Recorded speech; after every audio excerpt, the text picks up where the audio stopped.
వి gold trusted gold buyers తాకట్టులో ఉన్న బంగారాన్ని విడిపించి ఈ రోజు ఉన్న మార్కెట్ ధరకే కొనబడును. మరిన్ని వివరాలకు సంప్రదించండి 7771077720. రాయచోటిలో నిన్న రాత్రి ఏదైతే స్కూల్ నుంచి ఇంటికి వెళ్తూ యామిని అనే పాప పవన్ స్కూల్లో చదువుతుంది. పవన్ స్కూల్లో చదువుతున్నటువంటి పాప ఇక్కడే ఈ ప్రాంతంలోనే ఆటో దిగింది. ఇటుగా వెళ్ళే క్రమంలో అందరినీ పిల్లలు కూడా అటు వెళ్తుంటే కానీ ఈ పాప ఇటుగా వెళ్ళి ఇక్కడ మనం చూసినటువంటి ఈ డ్రైనేజీలో అంటే వరద నీటి ప్రవాహానికి కొట్టుకుపోయి అక్కడ ఉన్నటువంటి ఏదైతే మెయిన్ కాలువ ఉంది, ఇప్పుడు మనం చూస్తున్నటువంటి విజువల్స్లో అక్కడ తవ్వారు చూడండి. త్రవ్వినటువంటి ప్రాంతంలో త్రవ్వినటువంటి ప్రాంతంలో ఆ ప్రాంతంలో అక్కడ త్రవ్వారంటే అది పెద్ద కాలువ. ఇది మనం చూడొచ్చు. ఇక్కడి నుంచి ఈ కాలువ అంతా కూడా ఆక్రమణలకు గురైంది. ఈ కాలువ మొత్తం కూడా ఆక్రమణలకు గురైనటువంటి పరిస్థితి కనిపిస్తుంది. మనం చూడొచ్చు ఇక్కడ మెయిన్ కాలువ, ఇది ఏదైతే ప్రధాన కాలువ అంటే చిన్న చిన్న కాలువలన్నింటినీ కూడా అనుసంధానం చేస్తూ కూడా ఇక్కడ పెద్ద కాలువ ఉంది. ఈ పెద్ద అంటే ఇది చిన్న కాలువ, ఈ చిన్న కాలువ నుంచి అటు లోపలికి వెళ్ళి అటువైపు పెద్ద కాలువ వస్తుంది. అంటే పెద్ద కాలువ పూర్తిగా ఆక్రమణలకు గురయ్యాయి.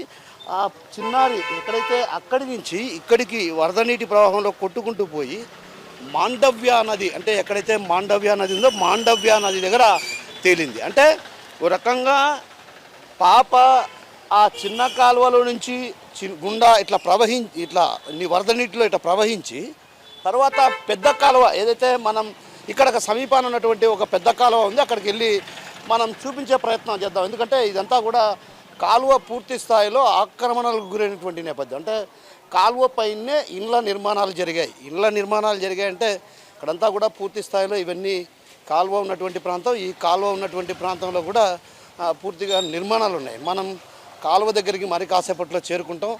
ఆ కాలువ దగ్గర నుంచి మీకు పూర్తి విషయాలు ఏదైతే ఏ స్థాయిలో ఆక్రమణలకు గురై ఇక్కడ కూడా కాలువ ఉంది. ఈ కాలువ గుండా అంటే ఇవన్నీ కూడా చిన్న చిన్న కాలువలు, ఇళ్లలో నుండి మురికి నీరంతా కూడా ఇక్కడికి వచ్చి చేరుతుంటాయి. ఇక్కడ మనం ఇది పెద్ద కాలువ, ఈ పెద్ద కాలువ అటువైపుకి వెళ్తాం. మన వీడియో జర్నలిస్ట్ రాము పూర్తి స్థాయిలో చూపించే ప్రయత్నం చేస్తారు. ఎందుకంటే ఈ కాలువలు అంటే చిన్న కాలువలను అనుసంధానం చేస్తూ ఒక పెద్ద కాలువ ఉంది. అంటే ఈ పెద్ద కాలువ ఇది మనం చూడాలి. ఇక్కడ విజువల్స్లో మనం చూస్తే మొత్తం కూడా ఆక్రమణలకు గురయ్యేటువంటి పరిస్థితి ఉంది. ఇది పెద్ద కాలువ. ఈ పెద్ద కాలువలు అన్నీ కూడా ఆక్రమణలకు గురి, అంటే ఒక రకంగా కాలువలను పూర్తి స్థాయిలో ఆక్రమించారు. అయితే మరోవైపు ఇక్కడ కాలువల్లో కూడా పూర్తిగా మనం గమనించవచ్చు విజువల్స్లో కూడా వ్యర్థాలన్నీ కూడా ఈ కాలువలోనే వస్తున్నాయి. అంటే ఒక రకంగా వ్యర్థాలు వేయటం, అదేవిధంగా మందు బాటిళ్ళు కూడా ఇక్కడ మనం ఈ కాలువలో చూసాం. ఎందుకు అక్కడ జరిగినటువంటి ప్రమాదం జరిగినటువంటి ముగ్గురు ఎక్కడైతే మృత్యువాత పడ్డారో అక్కడికి వెళ్ళి కూడా మనం గమనించాం. అంటే ఒక రకంగా వ్యర్థాలన్నీ కూడా వేయటం వల్ల కాలువ కొంచెం పైకి వచ్చినటువంటి పరిస్థితి. అంటే వ్యర్థాలు కావచ్చు, ఇతరత్ర రోడ్లు దెబ్బతిన్న కారణంగా కూడా కొంత వచ్చినది. అయితే ఇక్కడ మనం గమనించాల్సినటువంటి విషయం ఏంటంటే ఆ పాప చిన్న కాలువ నుండి ఈ కాలువలోకి వచ్చి ఈ కాలువ ఎక్కడికి కలుస్తుందంటే మాండవ్య నది వరకు కలుస్తుంది. కాబట్టి నేరుగా ఆ వరద నీటి ప్రవాహానికి అక్కడికి వెళ్ళి అక్కడ మాండవ్య నది దగ్గర మృతి చెంది తేలినటువంటి విషయం.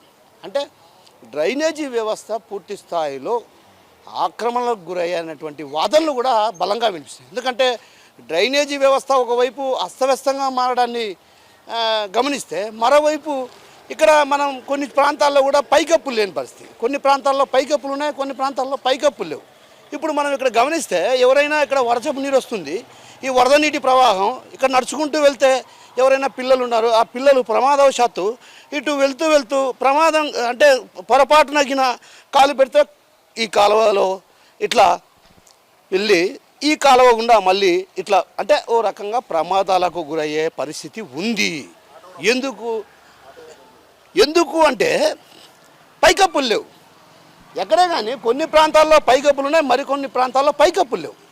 ఇందుకు ప్రధాన కారణం మున్సిపల్ అధికారుల నిర్లక్ష్యం అందామా, మరి వేరే ఇతర కారణాలు అందామా అన్నటువంటి విషయాన్ని పక్కన పెడితే ఇక్కడ గత కొంతకాలంగా కూడా ఈ వ్యవస్థ మారలేదు. ఇప్పుడు వర్షం కురిసినటువంటి నేపథ్యం దాదాపు మోకాటి లోతు నీళ్లు ఇక్కడ ప్రవహిస్తున్నాయే అని అనుకుంటే నేనున్నటువంటి ఈ ప్రాంతం కూడా మీకు చూపిస్తా, ఎగ్జాంపుల్ చూపిస్తున్నా. ఇది నేనున్నటువంటి ప్రాంతం. ఇలా నడుచుకుంటూ వస్తుంటాను. ఇలా నడుచుకుంటూ వచ్చినప్పుడు ప్రమాదవశాత్తు నేను కాలు ఇక్కడ ఇలా ఇలా ఇలా పెడితే జారి ఇంకా డ్రైనేజీలోకి పడిపోవడమే. ఇప్పుడు నేను మీకు చూపిస్తా, ఇక్కడ దీనికి దిగి కొద్దిగా ప్రయత్నం చేస్తాను. ఇప్పుడు ఇటు కాలు పెట్టినంత మాత్రం ఇలాగే వరిగిపోతాడు మనిషి. అంటే వరిగి అటు ఈ ఏదైతే పెద్ద కాలువ గుండా వరద నీటి ప్రవాహానికి కొట్టుకొని పోయి అదే గుండా మాండవ్య నది, ఏదైతే మాండవ్య నదిలో కలుస్తుంది కాబట్టి అక్కడ తేలే పరిస్థితి ఉంటుంది. సో ఈ నేపథ్యంలో రాయచోటి పట్టణంలో కూడా కురిసినటువంటి వర్షాల కారణంగా గత 2 రోజులుగా కురిసినటువంటి మాండవ్య నది కావచ్చు, అదేవిధంగా బహుదా నది కావచ్చు, పించా ప్రాజెక్టు కూడా పెద్ద ఎత్తున వరద నీరు వచ్చి చేరినటువంటి పరిస్థితి. మరోవైపు సుండుపల్లె నుంచి అటువైపుకు వెళ్ళే రహదారి కూడా పూర్తిగా రాకపోకలు నిలిచిపోయాయి. పలు ప్రాంతాల్లో కూడా రోడ్లు దెబ్బతిన్నటువంటి పరిస్థితి. మరోవైపు విద్యుత్ స్తంభాలు నేలకొరిగినటువంటి పరిస్థితి. దీనికి అంతటికీ ప్రధాన కారణం డ్రైనేజీ వ్యవస్థే. ఏదైతే డ్రైనేజీ వ్యవస్థ సక్రమంగా లేని కారణంగానే ఇలాంటి ప్రమాదాలు జరుగుతున్నాయన్నటువంటి వాదనలు వినిపిస్తున్నాయి. మనం ఇక్కడ ఉన్నటువంటి ఈ ప్రాంతంలో కూడా జరిగినటువంటి ప్రమాదానికి కూడా ప్రధాన కారణం ఏంటంటే ఆ పాప ఆటో దిగింది, ఆటో దిగి రోడ్డుపైకి నడుచుకునే వెళ్ళే క్రమంలో ఒక్కసారిగా నేనున్నటువంటి ఇదే మనం ఎగ్జాంపుల్ చెప్పాలి. ఇది కాలువ, ఇక్కడ దాదాపు మోకాటి లోతు నీళ్లు ప్రవహిస్తుంటే ఇక్కడ కాలువ ఉందన్న విషయం ఎవరికి తెలియదు. ఎందుకంటే సాధారణంగా ఈ ప్రాంతంలో వెళ్ళే వాళ్ళకు తప్ప మిగతా ఇతరత్ర ప్రాంతాలు ఇతరత్ర గ్రామాల నుంచి వచ్చే వాళ్ళకు ఇది కాలువ అనే విషయం తెలియదు. నేను ఇప్పుడే మీకు ఎగ్జాంపుల్గా చూపించా. ఏదైతే ఇక్కడ నేను నడుచుకుంటూ వస్తున్నా దారిలో ఇక్కడ కాలువ ఉంది, ఇక్కడ కాలువలో కాలు పెట్టంగానే అలా దొర్లి పడతారు. కాబట్టి ఇలాంటి ప్రమాదాలు జరగకుండా ఉండాలంటే ఖచ్చితంగా మున్సిపల్ అధికారులు ప్రత్యేకమైన దృష్టి సారించాలి. ఎందుకంటే ఇవి పిల్లలు ఉన్నారు, ఇదే ప్రాంతంలో ఎక్కువ శాతం స్కూల్స్ కూడా ఉన్నట్టు తెలుస్తుంది. ఎందుకంటే ఇక్కడ మనం చూస్తుంటే పిల్లలంతా కూడా ఎక్కువ మంది ఉన్నారు. అంటే రాత్రిలో పూట వీళ్ళు ట్యూషన్స్కి వెళ్తారు, ట్యూషన్స్ నుంచి ఇంటికి వెళ్ళాలన్నా ఇదే గుండా ఈ రహదారి గుండా పోవాలి. అంటే మనం ఏమంటామంటే ఈ ప్రాంతంలో కూడా ఎక్కువ శాతం పిల్లలు ఉన్నట్టు మనకు తెలుస్తుంది. సో ఈ ప్రాంతం గుండా ఇలా వెళ్ళాలన్నా కూడా ఇక్కడ కాలువ ఉంది. అంటే ప్రమాదవశాత్తు ఒకవేళ కాలువలో పెడితే మాత్రం ఖచ్చితంగా కాలువలో కొట్టుకుని పోయే ప్రమాదం ఉంది. కాబట్టి ఈ ప్రమాదాలను నివారించాలంటే ఖచ్చితంగా డ్రైనేజీకి సంబంధించి కొంత ఏదైతే పైన కప్పు మాత్రం వేయాల్సినటువంటి అవసరం ఎంతైనా ఉంది. సో ఆ దిశగా ప్రయత్నాలు కొనసాగించాల్సినటువంటి అవసరం ఎంతైనా ఉందన్నటువంటి వాదనలు బలంగా వినిపిస్తున్నాయి. కెమెరా పర్సన్ రాముతో కిషోర్, RTV, రాయచోటి నుంచి.